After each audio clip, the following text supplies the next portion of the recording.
Que a bondade de Deus esteja com você. Vamos dar continuidade aqui ao nosso estudo sobre Deus.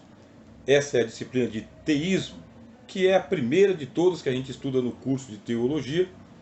E esse aqui é o quarto vídeo. Você está estudando junto com o material didático, tá bem? O livro-texto. E inclusive eu quero convidar você que vá até a página 19 do livro-texto, porque nesta última parte da aula vamos falar sobre alguns dos nomes de Deus. Teologicamente, Deus é inominável. Significa que nós não possuímos repertório suficiente para identificar Deus com um nome. Por que identificar? Porque o nome que nós utilizamos tem que ser idêntico com a pessoa. A pessoa tem que ser identificada por um nome. O nome tem que conter a pessoa toda. Como nós sabemos que Deus ele é transcendente, portanto ele é inominável. Mas nós já sabemos que Deus, pelas Escrituras, revelou diversos de seus nomes ou títulos. Isso aí. Na realidade, os nomes que são atribuídos a Deus são nomes metafóricos que representam os seus atributos, as suas obras, a sua inteligência, a sua ação e a sua vontade. Se você já está aí na página de número 19 do livro-texto, vai ler ali conosco os nomes de Deus. E o primeiro que aparece na Bíblia é o Elohim. No hebraico, porque o Antigo Testamento foi escrito em hebraico, o singular seria Eloá. Então, Eloá seria Deus do singular. Mas o livro de Gênesis, capítulo de número 1, diz que Bereshit bara Elohim. No princípio criou Deus. Só que Elohim é uma palavra que no hebraico denota pluralidade.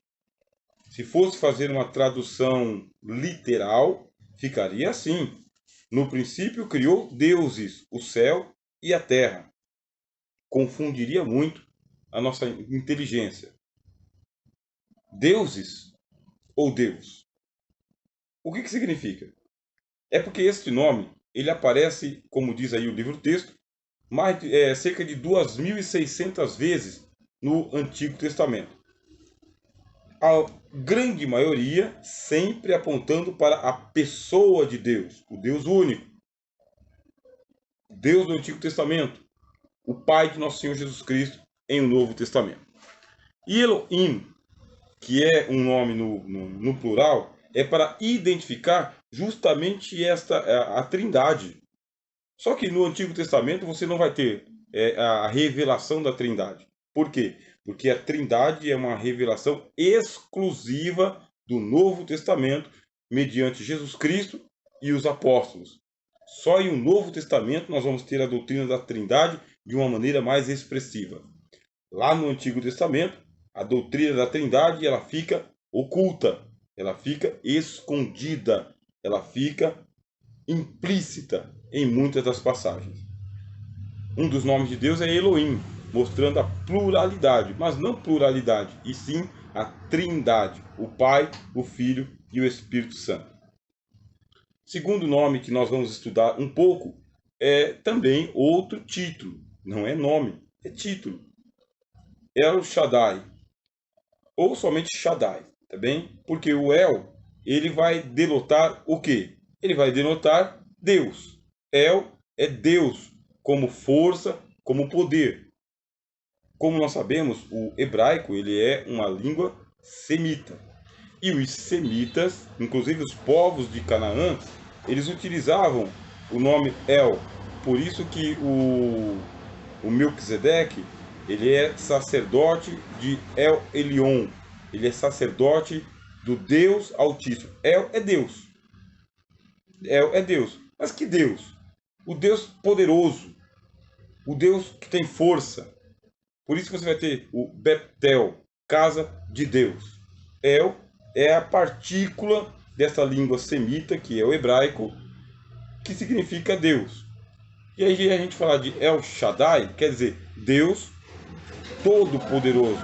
Porque o Shaddai aqui é justamente poder. Mas que tipo de poder? É a onipotência. Na teologia, a gente já simplificou, a gente já fala, Deus ele é onipotente. No grego, ele é pantocrator. Ele é o todo governador, o todo poderoso, o que manda, sabe? O que governa. É o Krator. O Krator, ele é o que governa, tá bem? Então, aí é o Pantocrator.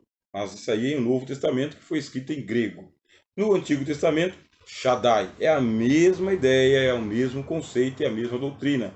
É o Todo-Poderoso. Deus Todo-Poderoso é chamado de El Shaddai. Bem, essa revelação está ali em Gênesis capítulo 17, para Abraão. Deus não está revelando o nome dele para Abraão, mas Deus está revelando o poder dele. São atributos, metáforas, tá bem? Metáforas. Quando chega a hora de Deus se revelar por um nome, aí Deus leva Moisés para o alto do Sinai. Chegando lá, ele entrega para Moisés o seu nome secreto, que é impronunciável, simples assim. O tetragrama sagrado que nós transliteramos. O que é transliterar? É tirar da língua original e trazer para a nossa língua. Nós transliteramos o tetragrama sagrado por Javé, ou Jeová, ou Iavé. A gente enxerta algumas letras no meio do tetragrama para que se possa pronunciar. Mas o nome de Deus ele é impronunciável. Este Javé, Jeová ou Iavé, ele é impronunciável, não se pronuncia. Não se pronunciam e por isso que os judeus eles têm a prática de substituir por Hashem, o Eterno. Porque qual que é a ideia do Iavé? Iavé é aquele que é. É aquele que é sendo. Sendo é uma particularidade da língua que nós chamamos de gerúndio, tá bem? Você deve estudar língua portuguesa. Deve fazer parte da sua biblioteca gramáticas da língua portuguesa para que você fique bom na sua formação teológica. E na gramática você vai descobrir que existe uma conjugação do verbo no gerúndio. Gerúndio é o verbo em ação, é o verbo agindo, é enquanto a ação está acontecendo. Gerúndio. E o Iavé, ele é justamente aquele que é sendo. Se ele é, aí vem uma dificuldade lógica para o nosso conceito. Se ele já é. Ele não pode chegar a ser. Porque se Deus chegar a ser, ele passa por mutação. Deus vai mudando. Se ele é, já é. Só que aqui pode ser traduzido como aquele que é sendo. Eu sou o que sou. É a tradução para nós em português. A Bíblia traduz o hebraico em português assim: eu sou, me enviou a vós. Eu sou sendo. Seria isso aí a ideia do original nos textos hebraicos. Eu estou em gerúndio. Eu estou agindo. Deus não pode agir. Por conceito, se Deus agir, Deus se movimenta. Se Deus se movimenta, aí é Tomás de Aquino de novo, que eu estou falando para você. Se Deus se movimenta, Deus está passando por um aperfeiçoamento, porque o movimento, ele denota mutação. Só que Deus é imutável. Outro atributo de Deus, Deus ele é imutável. Este nome, Jeová, ele aponta para a imutabilidade de Deus, a perfectibilidade de Deus. Deus, ele é perfeito. E a eternidade de Deus, desde sempre, para todo sempre e por todo sempre. Como que Deus pode ser sendo? Esse é o sentido do nome secreto de Deus. É um nome impronunciável, Iavé ou Jeová. Aí depois, no texto, nós vamos ver aqui o próximo nome que é atribuído. Aí é uma revelação novamente a Abraão. É o Shaddai. Agora é El Elyon. El Elyon é o Deus de Melquisedeque. Melquisedeque, que a tradução do nome é o rei da justiça. E também ele é rei de Salém, ou Salem. Salém é a futura cidade de Jerusalém. Portanto, Melquisedeque, ele está na terra dos Jebuseus. Olha, você vai estudar geografia bíblica. Aí você vai gostar bastante. A terra dos Jebuseus fica em Canaã. Os Jebuseus são cananitas. Aí fica aquele enigma para nós. Será que Melquisedeque, ele era cananita? Sim, tá bom? Melquisedeque, ele era cananita. Mais ainda, ele era rei dos Jebuseus na cidade de Jerusalém. Acontece que Jerusalém não tinha esse nome, tinha o nome de Salém, cidade da paz. Salém. E Jebus. Jebus é a cidade dos Jebuseus. Jebus, Salém. Essa cidade se transformou em Jerusalém, Yerushalayim, a cidade da paz. E ali está Melquisedeque, o rei da justiça, o rei da paz, e ele adora a Deus. Qual o nome pelo qual ele invoca a Deus? El Elyon, o Deus Altíssimo. Quando Abraão vai se encontrar ou é encontrado por Melquisedeque, eles adoram El Elyon. Acontece que Abraão, ele segue El Shaddai, o Deus Todo-Poderoso que se revelou para ele. Será que Abraão não confundiu? El Shaddai num canto, El Elyon no outro? Não, são nomes de Deus. Deus Altíssimo, aliás, nem é nome.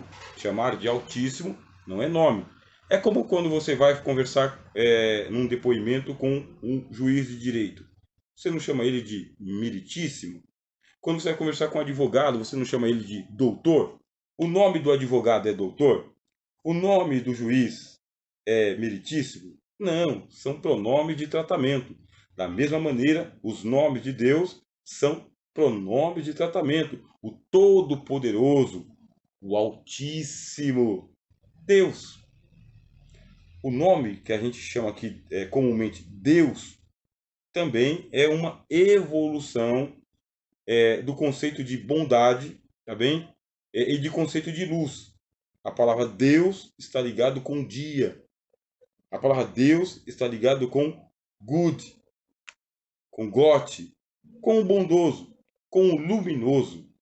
Mais uma vez, Deus não é nome. Assim como Yahvé, o Eterno, também não é nome. Assim como Shaddai, o Poderoso, não é nome. São designações metafóricas, um atributo, uma obra, uma ação que é atribuído a Deus. Aí você toma um nome que é a particularidade por Deus que é a totalidade. Por isso que eu falei que você vai ter que estudar português. Figura de linguagem, metonímia. O que é metonímia? É quando você pega uma parte do objeto para representar o todo. Quando você diz, por exemplo, eu vou na praia. Você vai na praia? Aí vão perguntar, que praia que você vai? Se for aqui em São Paulo, eu vou na Praia Grande. Bom, a Praia Grande representa todo o litoral que nós temos aqui. Só que nós temos o litoral norte, nós temos o litoral sul. Só que genericamente a gente diz, eu fui na praia, mas eu não fui na praia toda. Eu fui em uma específica, porque a Praia Grande realmente aqui ela é grande, ela é dividida em vários bairros. Isso é metonímia, a parte pelo todo. O que significa? Eu chamo Deus de poderoso ou eu chamo Deus de altíssimo. Altíssimo é uma parte, poderoso é uma parte. Eu tenho que reunir todos os nomes que os judeus falam que são 72 nomes de Deus. Eu pego todos os nomes, memorizo, estudo, penso neles para poder compreender um pouquinho sobre o oceano que é Deus. Um pouquinho, porque o teu conhecimento vai ser apenas uma gota, tá bem? Quando a gente vai lá para 1 Samuel 1:3, aí você vai encontrar o Senhor dos Exércitos, que é Jeová Sabaoth. O Senhor dos Exércitos. Como assim? Ele é o Senhor de todos aqueles que se organizam em falanges, de todas as organizações. E quando se fala de exércitos, pode ser o exército de estrelas nos céus, pode ser o exército de anjos, ou pode ser o exército dos homens. Por exemplo, nos profetas ele diz que ele vai juntar o seu exército contra os israelitas. E quem são esses exércitos? Os gafanhotos. Formam exércitos para Deus. Ele é o Senhor à frente de todas as batalhas. Essa que é a ideia. Poderoso na batalha. Ele não trabalha só, ele não luta só. Ele é um estrategista. Deus é um estrategista. É bom você estudar sobre os nomes de Deus para você que gosta de pregar. Se você foi chamado por Deus para a pregação, estuda sobre os nomes de Deus. Quando estiver pregando, vai ajudar você bastante na sua eloquência, bastante na sua oratória, bastante na doutrina sobre Deus. Jeová Sabaoth, o Senhor dos exércitos. Aí depois nós vamos ter aqui outro nome pelo qual Abraão chamou Deus também. Jeová Jireh, o Senhor é o Senhor da providência. Jeová Nissi, o Senhor é a minha bandeira. Jeová Rafá, o Senhor que sara. Jeová Raá, o Senhor é o meu pastor. Jeová Shalom, o Senhor é a nossa paz. Jeová Tisdiqueno, o Senhor é a nossa justiça. Jeová Chamá, o Senhor está ali. Todos esses nomes, eles vão apontando para as ações de Deus. Ações. Os judeus eles têm um ritual, e é importante para a gente poder terminar esta matéria.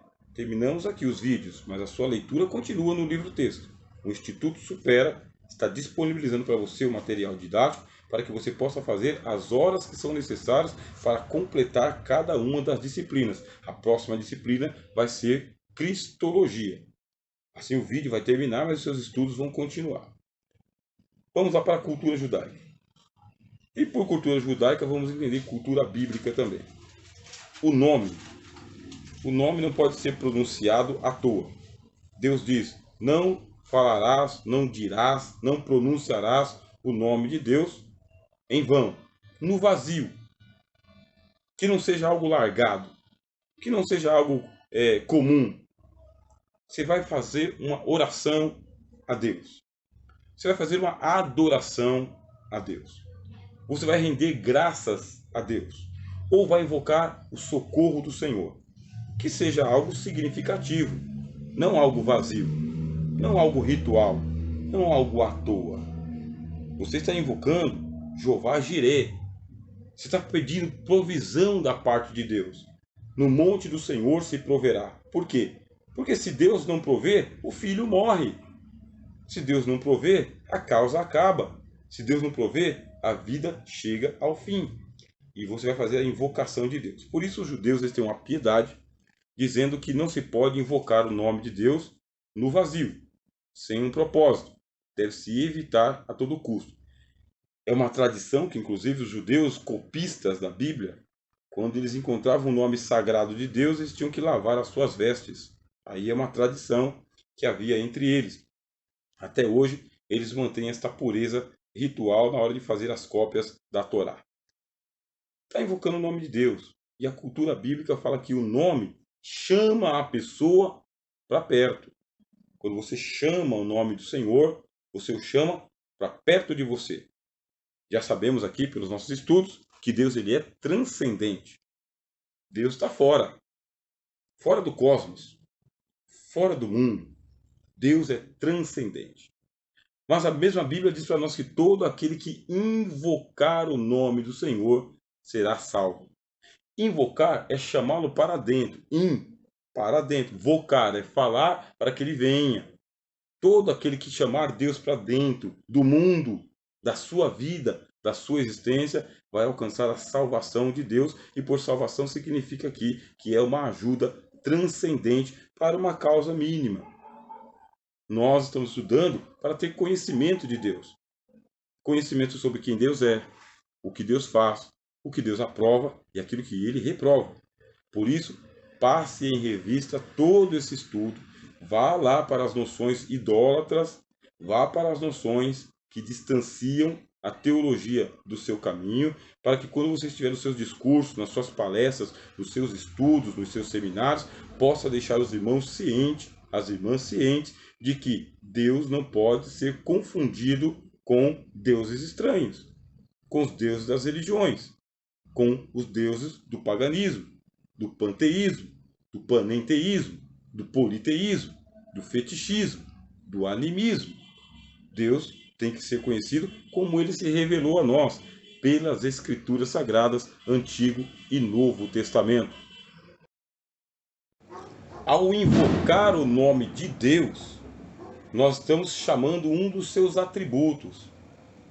Qual é o atributo que nós temos em invocar Deus numa situação que a gente precisa de providência? Jeová Jiré. O Senhor é o Senhor da providência. É o Senhor provedor. É usar a lógica na hora de fazer a invocação. É invocação, não evocação. Qual que é a diferença da evocação para a invocação? A Bíblia diz: aquele que invocar o nome do Senhor é chamá-lo para dentro. Isso é invocar. É chamar Deus transcendente, para que ele, por sua imanência, venha a nós. No monte do Senhor se proverá. Jeová Jiré. Agora, e o evocar? Evocar é chamar, mas é chamar para que ele fique aqui, ó, perto, próximo. Quando você faz uma evocação, é para alguém que está passando aqui nas redondezas, perto de você. A palavra evocação é utilizada dentro das religiões espiritualistas ou espírita, popularmente chamado de religiões espíritas. Esses fazem evocação dos espíritos, evocação dos mortos, evocação das almas, evocação dos guias, evocação dos orixás, evocação dos caboclos. Esta evocação dos espíritos pode ser por cânticos, pode ser por instrumentos musicais, pode ser por ritualismos. Nós não evocamos o nome do Senhor, nós invocamos. Invocamos um dos seus nomes. É lícito, é bíblico. Jeová Nissi, eu preciso que o Senhor, que é a minha bandeira, quer dizer, o meu representante, me ajude, me socorra, venha a mim. Quando Cristo nos ensinou a orar, ele disse: venha a nós o vosso reino. É para vir. Deus transcendente, por sua imanência, chega ao nosso mundo.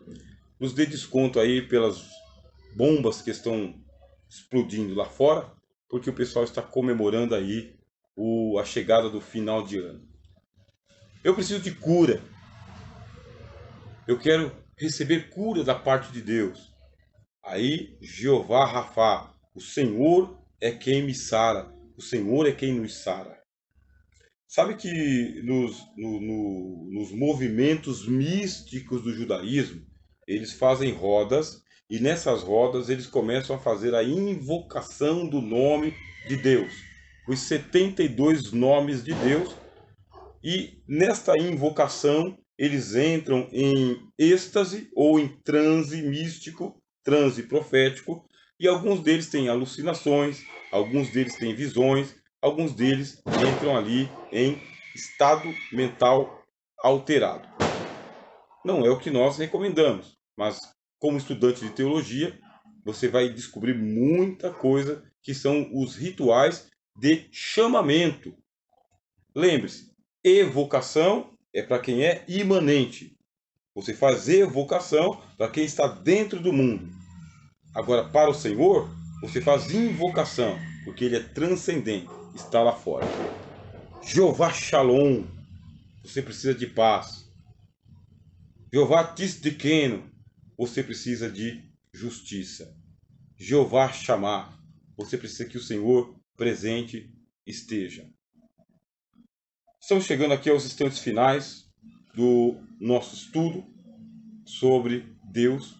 A nossa recomendação é para que você continue os seus estudos com ampla leitura e ampla literatura. Falar sobre Deus em 4 momentos é muito difícil. Estamos nessa empreitada há muitos anos, e a gente sempre se sente assim insuficiente para falar da grandeza de Deus. Jó, o patriarca, ele nos deu depoimento, e o depoimento de Jó é: antes eu falava de Deus de ouvir falar, agora os meus olhos te veem.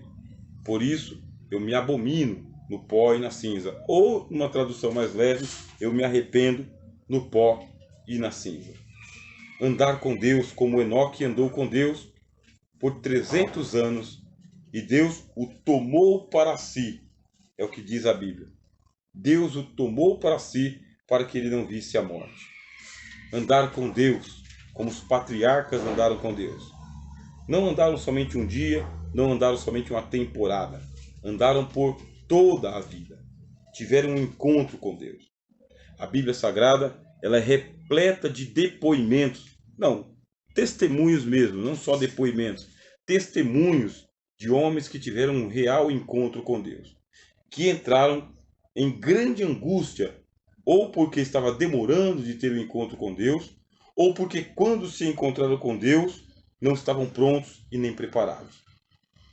O autor aos Hebreus fala: homens dos quais o mundo não era digno, porque tiveram fé. E a fé é o firme fundamento daqueles que vão se aproximar de Deus. Não tem como você se aproximar da teologia, tornar-se um teólogo, e você ir para a linha dos teólogos liberais. Os teólogos liberais não creem na Bíblia.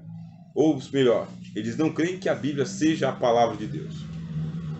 São teólogos, mas são teólogos altamente racionalistas, intelectualizados, dizem muitas coisas com coerência, mas lhes escapa a fé. Não conseguem ter a fé do crente comum, que se aproxima de Deus, crendo que Ele existe e que é galardoador daqueles que o buscam. Qual que é a nossa recomendação? A do professor Rogério e a do Instituto Supera. Que você conheça a Deus. Tem a teologia natural, essa que vem pela intuição, mas tem a teologia da Escritura, teologia bíblica, a revelação. Ali nas páginas do Antigo Testamento, Deus vai se revelando.